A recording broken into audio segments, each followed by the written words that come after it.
पाकिस्तान लौटने पर बोली सीमा हैदर, मैं जिंदा नहीं जाऊंगी, मेरी अर्थी ही जाएगी। उत्तर प्रदेश के ग्रेटर नोएडा स्थित रवुपुरा गांव में एक बार फिर हलचल तेज हो गई है। पाकिस्तान से सचिन के प्रेम में पड़कर नेपाल के रास्ते भारत आने वाली सीमा हैदर की पूरी कुंडली खंगाली जा रही है। पिछले 3 दिनों से सीमा से पूछताछ की गई। सीमा के साथ साथ सचिन मीना और उसके पिता नेत्रपाल से भी पूछताछ की गई है।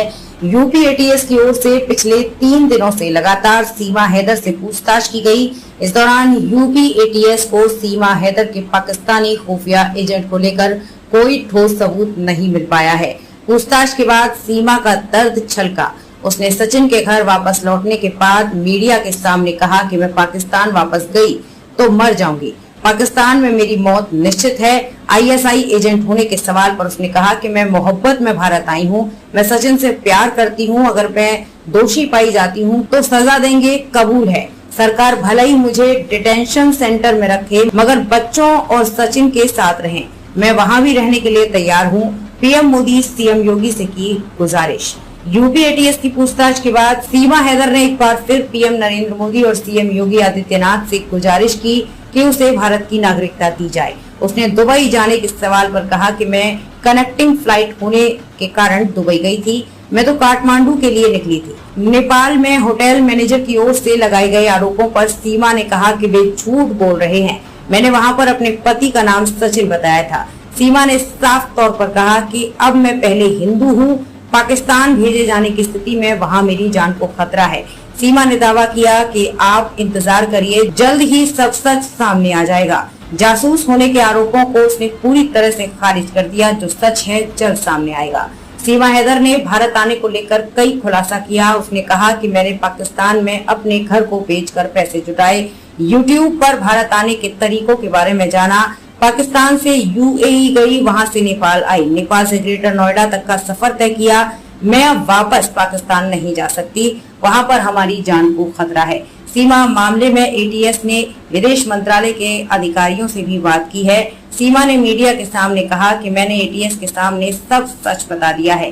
भाई के सेना में शामिल होने पर कहा कि वो पहले कराची शहर में मजदूरी करता था, पिछले साल उसने सेना में सिपाही के पद पर ज्वाइन किया, वो सेना में एक छोटा सा सिपाही है।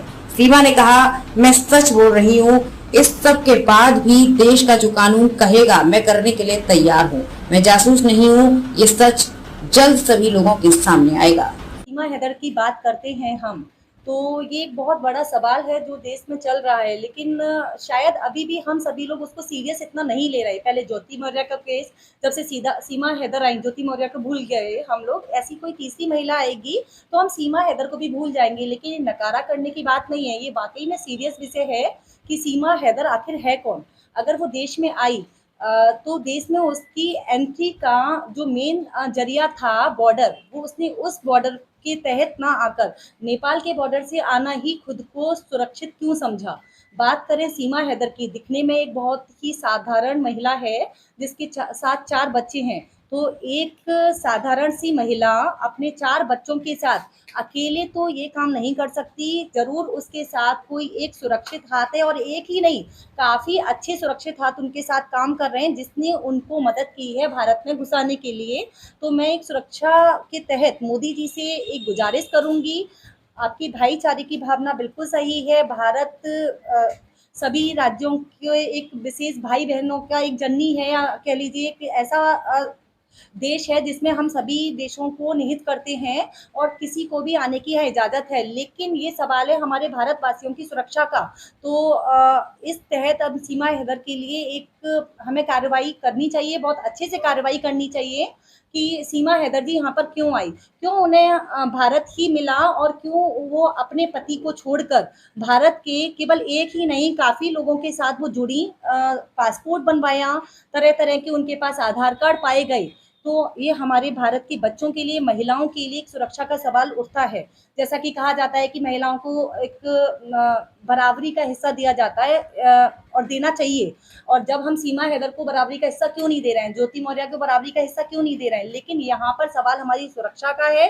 तो देखना चाहिए 4 बच्चों के साथ अकेली महिला पाकिस्तान का बॉर्डर पार करके बिना किसी सहायता के कैसे घुस सकती है, और इसमें एक सुरक्षा का सवाल तो बनता है। देखिए सुरक्षा का सवाल तो पुलवामा कांड हुआ था, उस समय भी काफी अपने 40 जवान शहीद हुए थे। सुरक्षा को लेकर उस समय ही बात हुई थी, फिर भी एक नया केस मोड़ कैसे आ गया हिंदुस्तान में, क्या हो जाता अपनी सुरक्षा को? इसको देखा जाए तो एक नर्म दिल कहेंगे, भारत जननी है, एक माता है, माँ का रूप जिसको दिया गया है, लेकिन हमारे भारतवासी अभी तक वहीं रह गए, उनकी सोच बहुत ज़्यादा दृढ़ नहीं हो पाई या कह सकते हैं कठोर नहीं हो पाई। जहाँ कोई मदद का हाथ माँगता है, हम बढ़ा देते हैं और यही कारण है कि हमेशा हम मात खाते हैं आगे बढ़ने के लिए।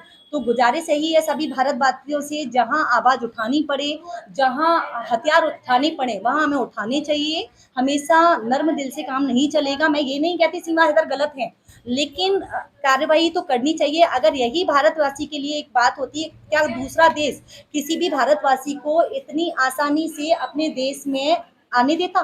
बिना पासपोर्ट के, बिना सुरक्षा के, बिना किसी इंतजाम के? सीमा हैदर का कहना है कि अब वो हिंदुस्तान में ही रहना चाहती है, वो अपने वापस वतन नहीं जाएंगी। इसलिए क्या कहना चाहिए? जो बंदी अपने वतन की नहीं हुई, अपने माँ बाप की नहीं, वो हमारी कैसे होगी? पहला सवाल।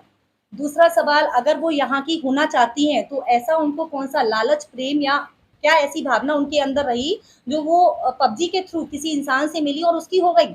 और माँ बाप ने अगर किसी बंदे से मिलाया, उनको उसकी शादी कराई, वो उसका नहीं हो पाया, तो कंप्लेन पहले माँ बाप से करनी चाहिए, वहाँ की सरकार से करनी चाहिए। तलाक या डाइवोर्स एक ऐसा शब्द होता है जहाँ हम सारी सीमाएं जब पार कर देते हैं तो उससे छुटकारा पा सकते हैं, लेकिन देश से उसने अपने देश से छुटकारा पाया है, देश से डाइवोर्स करना चाह रही है, तो जो बंदी अपने माँ बाप की, अपने देश की नहीं हुई, वो हमारी हो ही नहीं सकती। क्या आपको ऐसा लगता है कि ये सीमा हैदर का केस लगाया जा रहा है, लेकिन इसमें पाकिस्तान की कोई बड़ी साजिश हो सकती है? देखिए, उलझाने के लिए। पाकिस्तान की साजिश हो सकती है, मैं किसी के विरोध में नहीं कहूंगी, लेकिन ये हमारे भारत के लिए कहीं भी हितकारी नहीं दिख रहा है। आपके हिसाब से सीमा हैदर को वापस जाना पड़ेगा? सीमा हैदर वापस जाना पड़ेगा भी नहीं जाने देना चाहिए जब तक कार्रवाई पूरी ना हो जाए। पहले सीमा हैदर के बारे में पूरी तहत एक-एक पॉइंट का वो ज्ञान लेना चाहिए कि किस तरह से, किस जरियों से वो यहाँ पर आई हैं और उनकी मंशा क्या है। सारी सरकार, उनकी सरकार पर भी एक सवाल उठाना चाहिए कि उनकी सरकार के होते हुए एक पीड़ित महिला अपना देश छोड़ के दूसरे देश में आश्रय माँग रही है, तो क्या उनकी व्यवस्था है अपनी महिलाओं के लिए? एटीएस के सूत्रों के हिसाब से बताया जा रहा है कि सीमा हैदर जासूस है, उनके काफी लोगों से ट्रम्प से, और भी भारत में ऐसे कुछ लोग हैं जो उनके साथ मिले हुए पाए जा सकते हैं। और 15 अगस्त आ रही है, क्या कोई ऐसा 15 अगस्त भारत को लेकर कोई ऐसा कारनामा करने का इनका इरादा तो नहीं है? देखिए, हमारे भारत पर हमेशा मिशन लगे आए हैं और लगते रहे हैं, लेकिन हमारी एक भावना, एक जो भाईचारे का प्रेम भावना और हमारा सबके मिलकर रहना ही हम भारतवासियों को एक सुदृढ़ मूर्ति बनाता है। तो 15 अगस्त आ रही है, जैसा कि हम हमेशा देखते हैं, भारत पे हमेशा ही एक खतरा मंडराता है। हो सकता है सीमा हैदर ना हो, सीमा हैदर की तरफ हमें डाइवर्ट किया जा रहा है, दूसरा खतरा उसके तहत हमें अंदर भेजा जा रहा है। तो हमें एक सुरक्षा की दृष्टि से खुद को अवेयर तो करना ही पड़ेगा, सीमा हैदर को जाने भी नहीं देना है, सरकार से उनकी मिलना है, क्यों ऐसा हुआ, क्यों उन्हें आने दिया गया और क्या वो चाहते हैं, उस पर एक सवाल तो बनता है।